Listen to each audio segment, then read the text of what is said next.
नमस्कार दोस्तों, स्वागत है आपका हमारे YouTube channel power of control and instrumentation में। दोस्तों, पहले हमने बात कर रखा है कि फील्ड से सिग्नल DCS तक कैसे आते हैं या DCS से फील्ड तक सिग्नल्स कैसे जाते हैं। लास्ट टाइम हमने डिजिटल इनपुट सिग्नल की बात करी थी। आज हम लोग बात करेंगे कि डिजिटल आउटपुट सिग्नल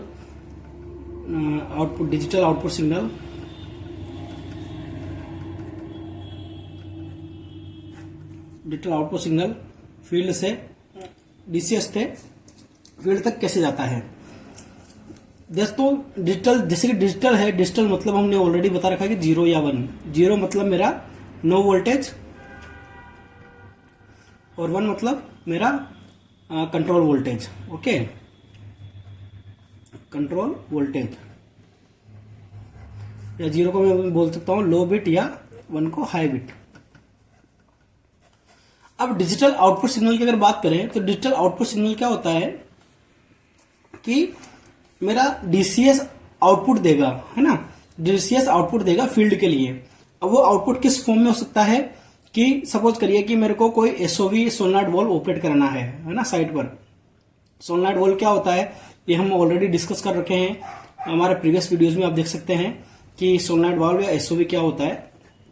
तो अगर हमको डिजिटल आउटपुट सिग्नल के थ्रू SOV ऑपरेट कराना हो तो हम कैसे कराते हैं उसका हम वायरिंग देखेंगे आज। और जैसे कि SOV ऑपरेट कराना हो। दूसरा हमारा हो सकता है कि मेरे को सपोज करिए कि कोई मेरा पैनल है या कोई मेरा कंट्रोलर है जिसको ऑन कमांड देना हो, है ना। ऑन या ऑफ कमांड देना हो या रीसेट कमांड देना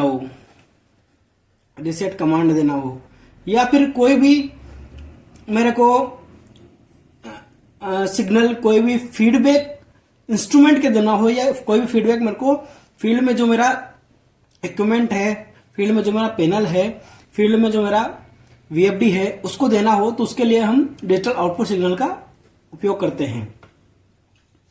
कोई भी सिग्नल हमको DCS से अगर हम फील्ड को देते हैं,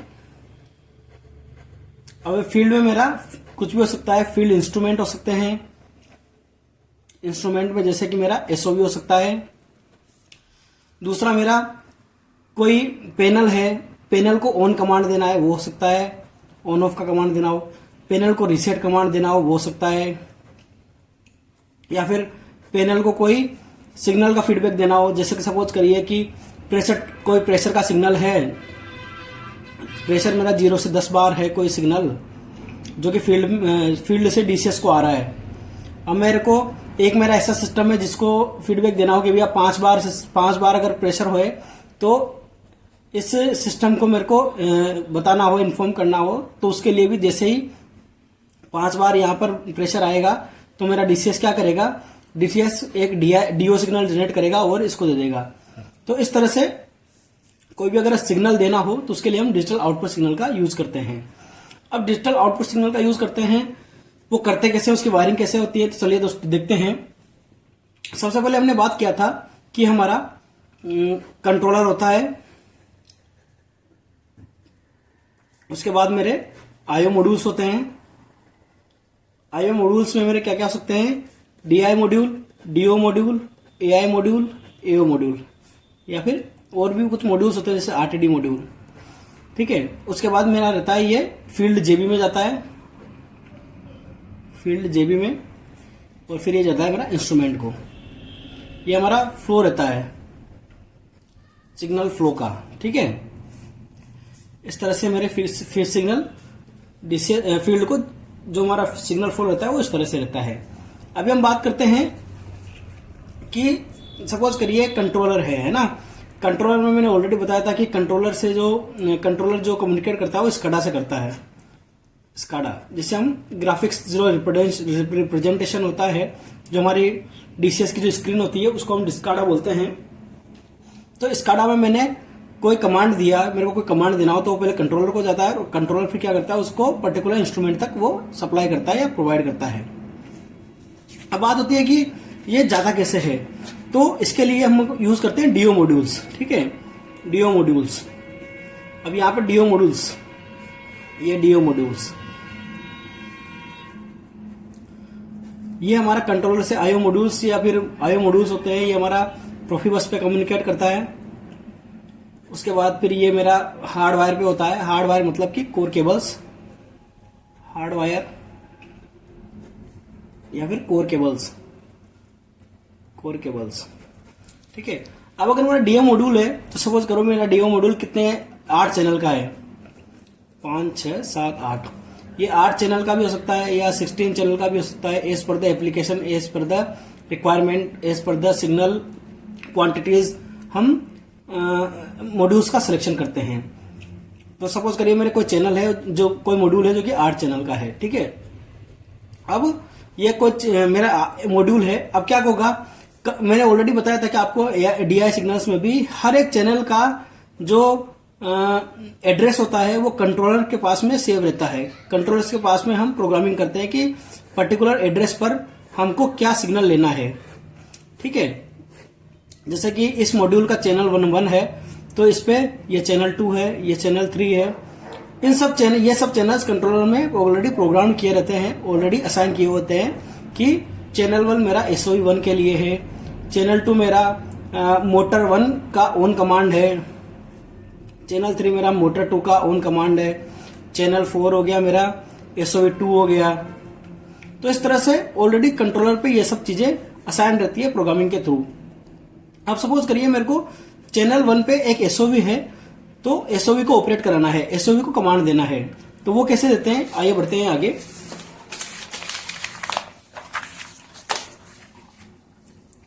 उसके लिए हमारा जो रहता है ये मॉड्यूल्स रहता है, डीओ मॉड्यूल्स, डीओ मॉड्यूल्स। इसमें हमारे चैनल हो गए 8 चैनल, तो 8 चैनल हो गए। अब जो मेरा मॉड्यूल होता है वो मेरा एक पर्टिकुलर वोल्टेज, मतलब डीसी वोल्टेज पे काम करता है। ये 5 वोल्ट भी हो सकता है, 12 वोल्ट भी हो सकता है या फिर 24 वोल्ट भी हो सकता है, as per the channel module specification. अब सपोज करिए मेरा मॉड्यूल जो है 24 वोल्ट आउटपुट जनरेट कर रहा है, 24 वोल्ट डीसी जनरेट कर रहा है, ठीक है। तो इसके लिए क्या होता है कि हर एक चैनल पे एक रिले लगी होती है, जैसे कि मेरी डीआई सिग्नल्स में लगी रहती है, वो भी मैंने आपको बताया था। हर एक चैनल के लिए एक रिले लगी होती है जो क्या करेगी, मेरा 24 वोल्ट को मेरा जो फील्ड कंट्रोल वोल्टेज है उसमें उसको ट्रांसफर करती है। यहां पर कंट्रोल वोल्टेज हो गया, ये 24 वोल्ट हो गया मान लीजिए, 24 वोल्ट डीसी। और जो उसका नेगेटिव रहता है वो नेगेटिव में एक्सटर्नल, जो मेरे यहाँ पर 24 वोल्ट डीसी गया था इस चैनल को, इस मॉड्यूल को, सॉरी, ये मान लीजिए मेरा प्लस माइनस है कोई वोल्टेज सोर्स, तो प्लस अगर यहाँ से गया है मेरा, तो ये इसका नेगेटिव मेरा कहाँ जाएगा, फिर इसमें चला गया और ये लूपिंग हो जाता है ऐसे। तो ऐसे मेरे हर एक चैनल के लिए 8 चैनल का है तो 8 रिले होती है, ठीक है। इसके बाद क्या होता है, मेरा जो ये रिले से जो वायरिंग होती है या फिर मॉड्यूल से जो आईओ पैनल से जो वायरिंग होती है वो जेबी तक होती है ना, ये जेबी जंक्शन बॉक्स जिसे हम बोलते हैं। और यहाँ से यहाँ तक मैंने बताया था कि हमारी कोर केबल रहती है। अब वो कोर केबल हमारी कितनी भी हो सकती है, 10 कोर भी हो सकती है, 7 कोर भी हो सकती है, 14 कोर भी हो सकती है, 19 कोर भी हो सकती है, 24 कोर भी हो सकती है। एज पर द फील्ड में हमारे कितने इंस्ट्रूमेंट है उस इंस्ट्रूमेंट के अकॉर्डिंग हम जेबी में केबलिंग करते हैं। सपोज करिए अभी यहाँ पर मेरे 10 इंस्ट्रूमेंट है ना, फील्ड इस एरिया में 10 इंस्ट्रूमेंट है, तो 10 इंस्ट्रूमेंट के लिए मैं यहाँ पर 10 कोर या 14 कोर की केबल यूज कर लूंगा। 14 कोर इसलिए क्योंकि एक आध कोर स्पेयर भी होना चाहिए, मान लीजिए कोई एक आध कोर खराब हो गया या फिर कोई मेरे को सिग्नल अलग से असाइन करना पड़ा तो उसके लिए। तो ये मैंने 14 कोर मैंने केबल ले ली, मान लीजिए यहाँ से यहाँ तक 14 core into 1 square mm copper cable, ठीक है। अब इस जेबी में क्या होता है, ये 14 कोर जो रहते हैं, ये 14 कोर ये हमारे इस तरह से रहते हैं। सॉरी, अगर एक चीज और है इसमें, डीआई के लिए हम जितने इंस्ट्रूमेंट है उतना कंसिडर कर सकते हैं, पर डीओ के लिए हमको डबल कोर कंसिडर करने पड़ते हैं या सिंगल कोर भी कर सकते हैं, पर उसके लिए फिर फिलोसफी चेंज हो जाएगी। तो हम दोनों चीजों से देखेंगे कि सिंगल कोर के लिए कैसे, सिंगल कोर कैसे यूज करेंगे और डबल कोर कैसे यूज करेंगे। मान लीजिए मैं यहाँ पर सिंगल कोर की केबल यूज कर रहा हूँ, ठीक है। तो मेरी टीवी टर्मिनल ब्लॉक हो गए, ये टर्मिनल ब्लॉक हो गए मेरे, ठीक है। मान लिया दो तरह के टर्मिनल ब्लॉक है, ये और ये, है ना। और एक और टर्मिनल ब्लॉक हो गया, तीन टाइप के टर्मिनल ब्लॉक हो गए हैं इस जेबी मेरे। 3 टर्मिनल ब्लॉक हो गए। ये X1 बोल देता हूँ इसको मैं, इसको X2 टर्मिनल बोल देता हूँ, इसको X3 टर्मिनल ब्लॉक बोल देता हूँ। ये X1 का टीबी नंबर 1, ये टीबी नंबर 2, 3, 4, 5, जैसे X2 का टीबी नंबर 1, 2, 3, 4, 5, 6, 5 to लेके 10 तक। अब अगर 10 मेरे ये हैं, 10 इंस्ट्रूमेंट है, तो मेरे क्या हो जाएगा, 10 टीबी मेरी ये हो जाएगी, 10 ये हो जाएगी, और 10 टीबी मेरी ये हो जाएगी। ऐसे मेरी 30 टीबी की एक जेबी हो गई।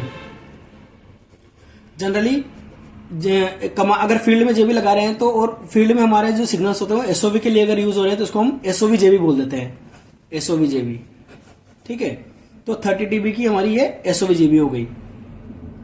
अब क्या होता है दोस्तों कि मैंने आपको बताया था कि फिर इस जेबी में भी एक हमको पावर सप्लाई की जरूरत पड़ती है, जिसको हम देते हैं पीडीबी से।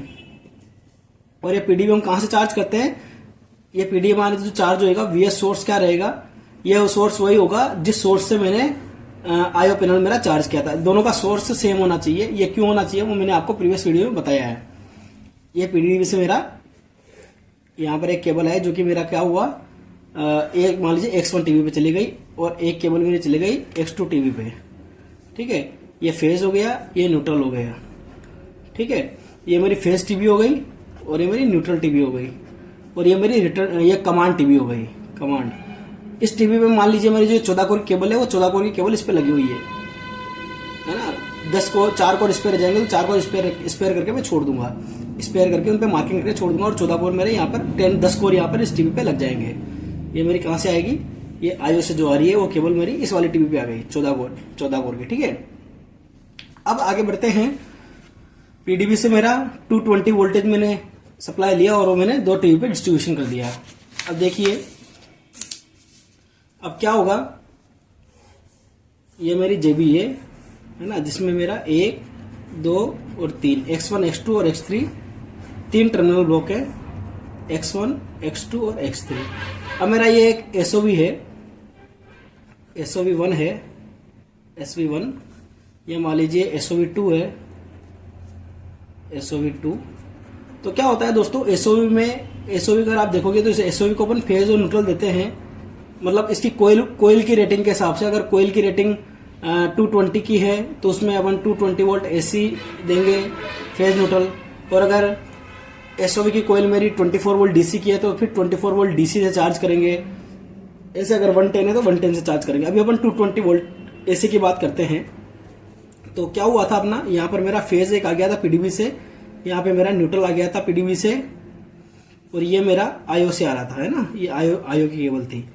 अब क्या होगा, ये मेरा जो आईओ मॉड्यूल था, मान लीजिए ये आईओ मॉड्यूल है, जिसको अपन आईओ मॉड्यूल या फिर डीओ मॉड्यूल भी हम बोलते हैं, आईओ मॉड्यूल या डीओ मॉड्यूल। ये मेरा डीओ मॉड्यूल है, इसका चैनल 1 है ना, चैनल 1, चैनल 2। चैनल 1 मेरा आ रहा है 1 नंबर टीवी पे, चैनल 2 आ रहा है मेरा 2 नंबर टीवी पे, 1 नंबर या 2 नंबर, ठीक है। बाकी और भी 8 से लेके 8 तक इस वाले टीवी पर आ सकते हैं। अब क्या होगा कि मेरे को एसओवी को कमांड देना है, तो मैं कैसे दूंगा, न्यूट्रल जो रहेगा मेरा, न्यूट्रल में डायरेक्ट यहां से कनेक्ट कर दूंगा। जो न्यूट्रल की टीवी रहेगी 1, 2, एक टीवी से एक एसओवी का न्यूट्रल, दूसरे टीवी से दूसरे एसओवी का न्यूट्रल, ठीक है। और अब जो मेरा फेज रहेगा, फेज कैसे रहेगा, फेज देखिए दोस्तों, अब हम अगर बात कर रहे हैं, मैंने आपको बताया था कि हम जितने इंस्ट्रूमेंट है उतने कोर की केबल यूज कर सकते हैं, या उससे डबल कोर की केबल यूज कर सकते हैं। तो अगर सिंगल कोर की केबल में यूज कर रहा हूं तो क्या होगा कि यहां पर मेरा जो 220 वोल्टेज है, 220 है ना, जैसे मेरा चैनल 1 को मैं हाई करूंगा तो क्या होगा, मेरा ये वाली रिले हाई होगी और ये कॉन्टेक्ट एनओ से एनसी हो जाएगा, ठीक है। अब जैसे ये एनओ से एनसी होगा तो मेरा 220 वोल्टेज है और रिले के आउटपुट पर मेरे को यहाँ पर मिल जाएगा, ठीक है। अब रिले के आउटपुट पे मिल जाएगा तो इस आउटपुट वोल्टेज को मैं डायरेक्टली क्या करूंगा, ये जो मेरा टीवी था चैनल नंबर 1 की, वहां पर दे दूंगा, ठीक है। यहां पे मैंने दे दिया इसको इस जगह। अब यहां से मैं क्या करूंगा कि यहां से मेरा ये चला जाएगा, एसओवी 1 पे। ऐसे ही अगर चैनल नंबर 2 है, चैनल नंबर 2 पे मैं क्या करूंगा, 220 वोल्टेज रहेगा। ये 220 वोल्टेज में कहां से दूंगा, जिस सोर्स से मैं पीडीबी चार्ज करूंगा उस सोर्स का मेरा ये 220 वोल्टेज रहेगा। ये सोर्स मेरा है, ये एक सोर्स है 220 वोल्ट का। ये मेरा फेज और न्यूट्रल आ रहा है, तो ये फेज और न्यूट्रल में क्या करूंगा, फेज और न्यूट्रल यहां जाएगा मेरा ये, ठीक है, यहां गया ये इस जगह, ऐसे सब में लूप हो जाएगा ये 220 वोल्टेज। यहाँ एक चैनल पे, दूसरे चैनल के रिले पे, थर्ड चैनल के रिले पे। अब क्या होगा, जैसे ही मेरा ये बिट हाई होगा डीओ मॉड्यूल का, तो मेरा ये रिले एनर्जाइज होगी और ये 220 वोल्टेज आउटपुट मेरे को यहाँ निकल जाएगा और ये आउटपुट सीधा कहाँ चला जाएगा, ये एक नंबर टीवी पर जेबी की है ना, जिसको एसओवी जेबी अपन बोलते हैं, एसओवी जेबी। यहाँ एक नंबर पे चला गया और इससे मेरा एसओवी चार्ज हो जाएगा और न्यूट्रल इसको ऑलरेडी मिल ही रहा है। इसमें भी वही चीज रखनी है, जो जिस सोर्स से मेरा पीडीबी चार्ज हो रहा है उसी सोर्स से मेरा उसी सोर्स से मेरा आईओ पैनल्स चार्ज हो, ठीक है। इस तरह से मेरे एसओवी 1 को कमांड मिल जाएगा। अब अगर एसओवी 2 को कमांड देना रहेगा तो क्या करूंगा, डीओ मॉड्यूल की सेकंड बिट हाई होगी, है ना, हाई बिट कहां से होगी, इस कड़ा से मैं कमांड दूंगा कंट्रोलर क्या करेगा, इसको हाई करेगा सेकंड वाली बिट को, और ये हाई करेगा तो मेरे क्या होगा, अब सेकंड वाली रिले एनर्जाइज होगी। सेकंड वाली रिले एनर्जाइज हो गई तो 220 वोल्ट क्या होगा, ये एनओ से एनसी हुआ और ये 220 वोल्टेज जो यहाँ इनमें था अभी आउट में होके मेरा ये टीवी नंबर 2 के चले जाएगा एसओवी जेबी के। यहाँ पर ये 2 नंबर टीवी पे आ गया इस जगह, और ये वाला वायर मेरा क्या रहता है, फिर वापस मेरे दूसरे नंबर एसओवी से कनेक्ट रहता है। न्यूट्रल ऑलरेडी मैंने दिया हुआ है, इससे मेरा एसओवी 2 चार्ज हो जाएगा। और अगर डी एनर्जाइज करना होगा तो वापस मैं क्या करूंगा, ये यहाँ इस बिट को लो कर दूंगा तो ये वापस एनसी से एन हो जाएगा और ये पावर सप्लाई कट हो जाएगी और एसओवी डी एनर्जाइज हो जाएगा। तो इस तरह से हमारा डिजिटल आउटपुट सिग्नल काम करता है। अभी ये बात हुई अगर मेरे को सिंगल कोर की केबल यूज करनी है, तो अगर डबल कोर की केबल यूज करनी होगी, जैसे कि मेरे फील्ड इंस्ट्रूमेंट मेरे 10 है, और तो फिर क्या होगा, मेरा आईओ पैनल से जो अब जेबी के बीच में मान लीजिए मैं डबल कोर की केबल यूज करूं, मतलब कि 2 गुना केबल यूज करूं, मतलब 20 कोर की, ये 20 कोर की केबल मैंने यूज करी है ना। तो ये तो उस केस में वायरिंग कैसे होती है वो भी मैं आपको समझाऊंगा।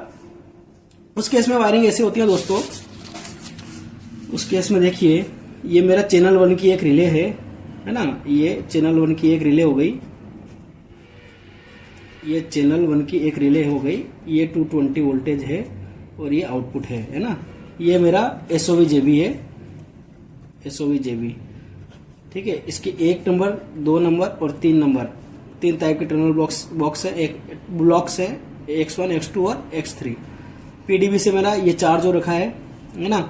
यहाँ पर मेरा फेज आ रहा है, ये न्यूट्रल आ रहा है और ये मेरा डीसीएस के लिए जा रहा है, या फिर डीसीएस के अब अगर मेरी सपोज करिए 10 की जगह 20 कोर की केबल मैं यूज कर रहा हूँ, मतलब कि एक इंस्ट्रूमेंट के लिए मेरी 2 कोर केबल यूज हो रही है, ठीक है, 2 कोर में यूटिलाइज कर रहा हूँ। उस केस में देखिए क्या होता है, अब क्या होता है, जो ये 220 मैंने आईओ पैनल से ही दिया था, है ना, आईओ पैनल में जो 220 दिया था, वो अब क्या करूंगा, मेरा फील्ड का जो पीडीबी है, फील्ड पीडीबी से मैंने इसको चार्ज किया था फेज और न्यूट्रल में, है ना। तो अब क्या होता है, जैसे X1 टीवी पे जो कुछ ये सब आपस में शॉर्ट रहती हैं, फेज वाली और न्यूट्रल वाली, तो यहां से क्या करूंगा, यहां से एक वायर जो रहेगा वो मेरा क्या होगा, वापस यहां पर आता है, रिटर्न वायर आता है यहाँ पे फील्ड से, ठीक है, फील्ड से X1 टीवी से ये 220 आता है और जो दूसरा वायर रहता है ये मेरा जाता है कहाँ पे, इंस्ट्रूमेंट को लिए, सॉरी न्यूट्रल में ना, ये इंस्ट्रूमेंट के लिए गया, ये डायरेक्ट इंस्ट्रूमेंट के लिए X3 टीवी पे चला गया। एसओवी जो है, एसओवी को फेज मिल गया ये और न्यूट्रल यहां से मिल गया। तो देखिए क्या हुआ, पहले पीडीबी से X1 पे आया, X1 से कहा गया मेरा आईओ पैनल के रिले पे गया और वो वापस घूम के मेरा क्या हुआ, एनओ से एन से जब हुआ तो मेरा क्या हुआ, वही घूम के मेरा यहाँ पर वापस फील्ड में आया, ठीक है। तो इस तरह से कई जगह पे डबल कोर भी यूज करते हैं आईओ पैनल और जेबी के बीच में, कई जगह सिंगल कोर की केबल भी हम लोग यूज कर लेते हैं। तो दोस्तों ये था हमारा डिजिटल आउटपुट सिग्नल का flow diagram. Digital output signal हमारा डीसीएस से फील्ड तक कैसे जाता है। अब ये तो बात हुई हमारी एसओवी की। अब यहां पर क्या हुआ, अगर मान लीजिए कोई पैनल होता है ना, पैनल का ऑन कमांड होता, ठीक है, ऑन कमांड में वहां SO1 का क्या होता है, वहां पर एक कॉन्टेक्टर होता, कॉन्टेक्टर में भी आप जानते हो कि A1 और A2 दो कॉन्टेक्ट होते हैं। A2 पे आपका न्यूट्रल देते हो और A1 पे आप 220 वोल्टेज देते हो, तो वही सेम चीज हो जाएगी। इसलिए हम डिजिटल आउटपुट सिग्नल्स का यूज करते हैं कमांड के लिए। अब अगर जब मेरा A2 न्यूट्रल हमेशा मिलता रहेगा, A1 पे जब भी कमांड आएगा तो मेरा कॉन्टेक्टर होल्ड होएगा, और कॉन्टेक्टर होल्ड होएगा तो वो मोटर को ऑन करने के लिए प्रेरित करेगा वायरिंग के थ्रू। और अगर जैसे मेरा 220 वोल्टेज नहीं रहेगा तो A1 पे वोल्टेज हट जाएगा और कॉन्टेक्टर मेरा डिहोल्ड हो जाएगा, तो मोटर मेरी ऑफ हो जाएगी। तो इस तरह से मेरी डिजिटल आउटपुट की वायरिंग होती है। नेक्स्ट सेशन में हम पढ़ेंगे एनालॉग इनपुट्स और एनालॉग आउटपुट्स के बारे में। तब तक के लिए नमस्कार दोस्तों, थैंक यू।